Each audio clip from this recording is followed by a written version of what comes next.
Hello everybody, my name is Jessica Machado. I'm here with GM Joe Chop. We're gonna talk about today about lighting. I'm gonna introduce my friend Sue Foster. She is a really good interior designer. I worked with her for a year and I learned a lot really. I'm so glad that you wanna work with us. And well, I'm gonna introduce herself better. Jessica said I'm an interior designer. I've been practicing interior design for over 40 years now, mostly in the commercial field, but over the past 10, 20 years actually, I've been doing residential work as well. And Jessica said that we were going to show you the website that they've created, jmyo.com, and they've got various areas that you can search for interior design features, lighting, furniture, and as Jessica said, we'll talk about lighting today. Yeah. First, I would like to know how you feel about this project. Or what do you think about our goals here? I think it's admirable that most people don't have the money to spend hiring an interior designer, and so whatever we can do to help them make the best out of their money, to make the best looking space that they can create, I'm glad to help do it.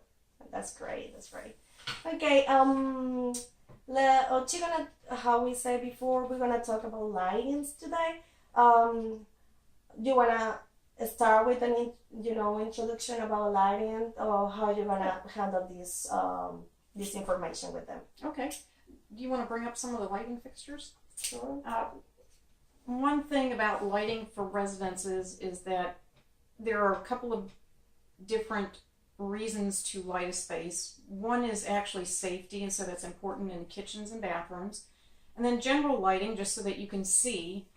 There are specific task lights that are available, and as I mentioned, kitchens are really important.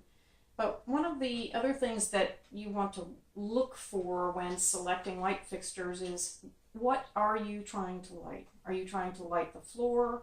Are you trying to light a surface where you can see to read? Are you just trying to do general lighting for a space? And each different type of lighting requirement has different kinds of fixtures that will help you achieve your goal. So with these are all floor lamps, and this one would be great in a space where you want light further away from the wall, let's say, because you've got a table in the way, but you don't want it to sit on the table and take up space. So that one will get the light further away, so that's a really good option. And you'll see that almost everything anymore is available with LED light fixtures, which the bulbs are actually called lamps by the electrical industry.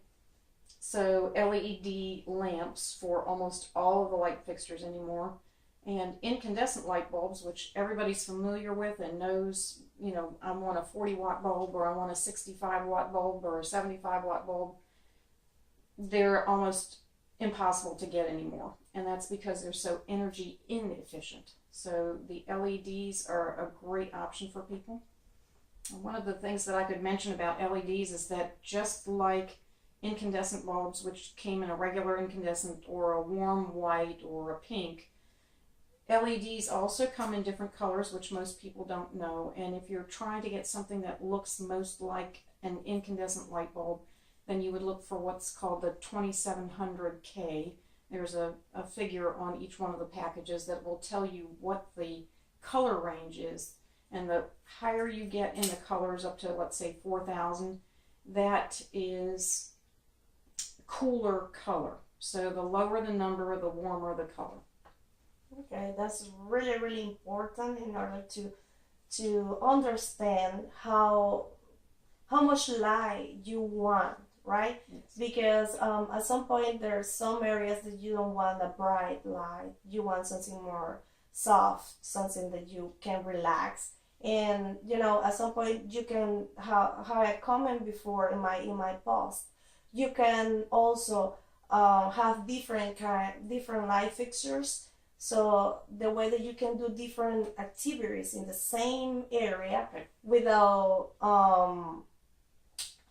with, you know, in the same area, and at some point you can use different lights, you know, soft lights at some point, and then you can use bright lights if you want, you know, to have something like a party or something like that in your living room. Or well, if you have a TV also in your living room, you know, the bright light is gonna disturb you. So The you can just, glare, glare on yes, the TV. exactly. So you can use, you know, a table lamp with a soft light, and it will work as well for some another activities at the same time. So, um, well, here in our web page, you can go through, you know, a good selection of some light fixtures that I think we're gonna be recommending all in each post, in each video we're gonna be creating. So let me. You wanna talk about something like, let's go to indoor because we're still in indoor.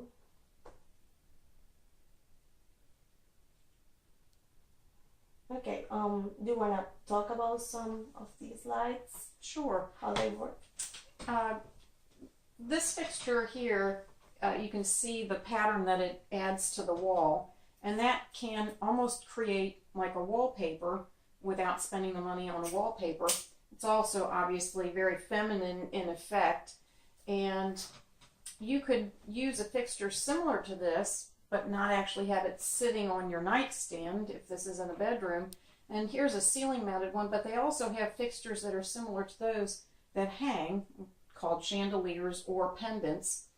And those you could use in a bedroom so that you don't take up your nightstand space. You might have books or the radio or whatever that you want to take the space, use the space for.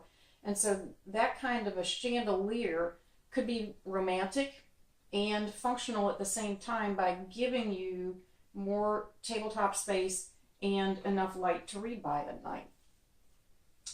I love in the, you know, that you can do these kind of light fixtures in the wall as well.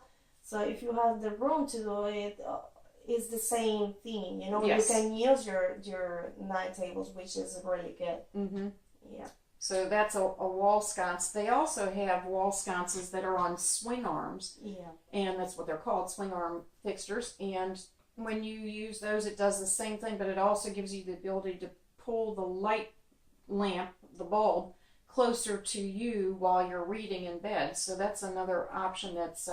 This is a really, really good example of what she is talking about in a bedroom or in a space. So it creates an atmosphere, right? A different atmosphere. Yeah, a different sensations in the place. It's really good.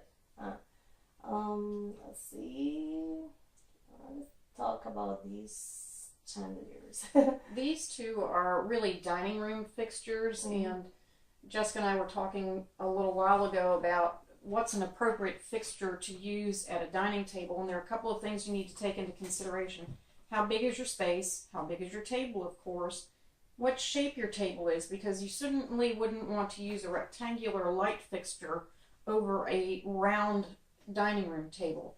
So the size of the fixture, how much light it's going to produce, whether or not it can be on a dimmer switch, which could be very important if you're trying to have a nice dinner party, to be able to lower the light level. Some fixtures are not available with a dimming possibility, so you might want to stay away from those.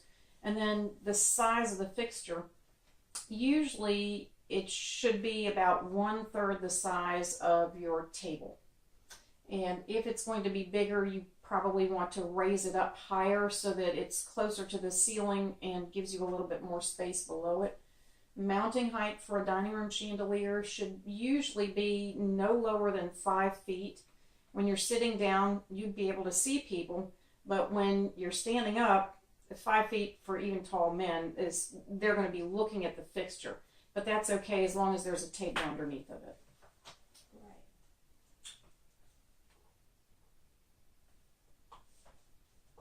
There's some light fixtures that are on the website here that are extremely decorative, and they could be used for like a stairwell or a foyer, and actually they could be used for other spaces as well.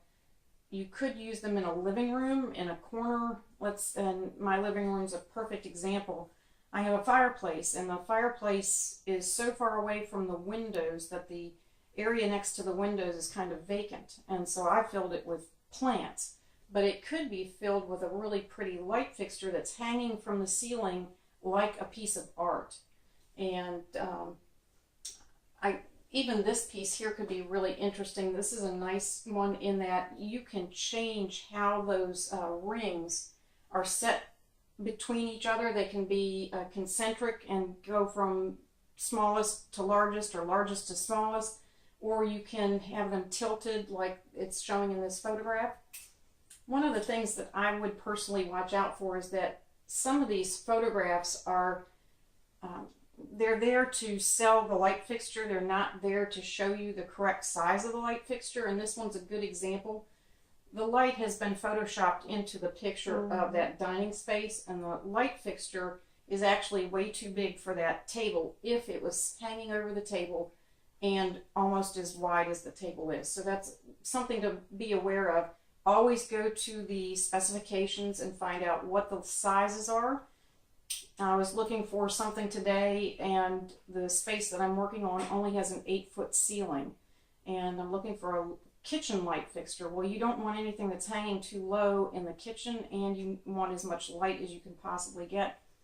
And so I needed to look for something that was mounted close to the ceiling. But so I looked at a couple of them that were hanging pendant fixtures. The shortest one that I found was 7 inches. That and that's okay, because that still gives you more than 7 feet, and most people aren't 7 feet tall, so you wouldn't have a problem there with somebody banging into it. But definitely watch the size of your fixtures. Make sure you look that up. Okay. You want to talk about outdoors? Sure. There's some really interesting things with outdoor light fixtures anymore, with LEDs for one thing, because they're fine outside. It used to be that you couldn't use an incandescent light bulb outside because it would explode. But isn't that a beautiful entrance into a house that and it's creating artwork in and of itself by using those fixtures. This is another, just a pretty pattern, and these can be used to help you light the way to an entrance or light the way to let's say a backyard patio space. So light fixtures can be for more than simply lighting. It can give you a pattern to use, or just an interest in the space itself. These solar fixtures have been around for a long time now. One of the things that I've found with them is that, one, they are very dim, and they're not really lighting anything. It might show you the edge of a sidewalk, and because they're not powered, they're not very effective. So if you're going to put the money into them, I would normally recommend that you use a low voltage system that actually has to be wired under the ground for them. At some point they are, people like, because it's cheap, but it's a way to decorate a little bit their gardens. At some point, they don't want to waste a lot of money in lighting, but at some point it will decorate the main entrance of the house. I think, you have to be sure what you want to do first. If you're trying to light the sidewalk, it's not a good choice. But one of the other things that they almost never show you is that you don't have to line them up in a row. You could use them like 3 or 4 in a cluster in one place, and then 3 and 4 in another cluster, and make them into a different shape so that it doesn't look like it's supposed to be lighting the sidewalk or the path to something, that it becomes, again, a piece of artwork itself. There are, again, exterior light fixtures. You need to decide if you need to produce light so that somebody can see something, or if you're just trying to give them an atmosphere, like the lighting of the pool over here, you can tell that it's dim out there, and most of the light is actually coming from inside the building. So it's not that you always have to have light fixtures outside. If you want them for security reasons, they've got some really nice floodlights anymore. Obviously, they can be photosensitive, so that motion detector kind of thing, so that when somebody walks by, it can come on.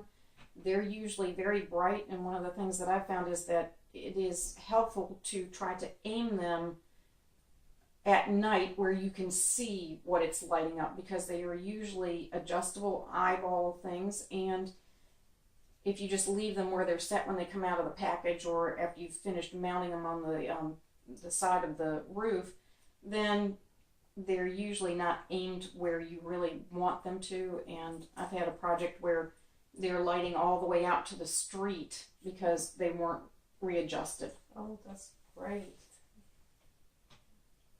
That's great.